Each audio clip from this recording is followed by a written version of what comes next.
नमस्कार मित्रांनो, शेतकऱ्यासाठी राज्य शासनाकडून आता एक खूप मोठा महत्त्वाचा निर्णय घेण्यात आलेला आहे. शेत आणि पाणंद रस्त्यावर अतिक्रमण करणाऱ्या किंवा रस्त्याचे नुकसान करणाऱ्या विरोधात आता कठोर कारवाईची तरतूद करण्यात आली आहे. अशा व्यक्तीचे आधार कार्ड आणि फार्मर ID तब्बल 5 वर्षासाठी ब्लॉक करण्यात येणार आहे. यामुळे संबंधित व्यक्ती शासनाच्या विविध योजना आणि मदतीसाठी अपात्र ठरणार आहेत.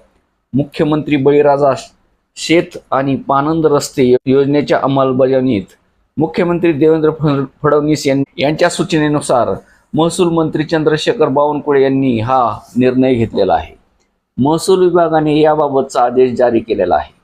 गाव नकाशावर असलेल्या किंवा शासकीय जागेतील रस्त्यावर अतिक्रमण असल्यास तहसीलदार संबंधितांना 7 दिवसांची नोटीस देतील. या मुदतीत अतिक्रमण न काढल्यास शासन स्तरावर ते हटवले जाईल. विशेषतः ज्या ठिकाणी महाराष्ट्र जमीन महसूल संहिता किंवा मामलेदार अधिनियमान्वये शेतकऱ्यांना ये-जा करण्याचा हक्क मिळाला आहे, अशा रस्त्यावर कोणालाही पीक लागवड करता येणार नाही. या योजनेसाठी कोणतेही भूसंपादन केले जाणार नाही. जे शेतकरी स्वतःहून जमीन देतील त्यांना नोंदणीकृत दानपत्र किंवा हक्क सोडपत्र करून द्यावे लागेल. अशा नोंदणीसाठी आवश्यक असणारे मुद्रांक शुल्क आणि नोंदणी फी माफ करण्याचा महत्त्वपूर्ण निर्णय सरकारने घेतला आहे. एकदा दिलेली जमीन पुन्हा परत मागण्याचा हक्क शेतकऱ्याला राहणार नाही. विधानसभा क्षेत्रस्तरीय समितीमध्ये 5 प्रगतशील शेतकऱ्यांची निवड करण्याची पद्धत ही बदलण्यात आली आहे.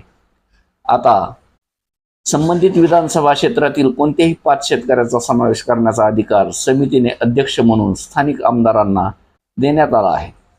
निविदा भरताना कंत्राटदारांना 15 लाख रुपये किंवा कामाचा 2% रक्कम यापैकी जी जास्त असेल ती सुरक्षा ठेव म्हणून भरावी लागेल.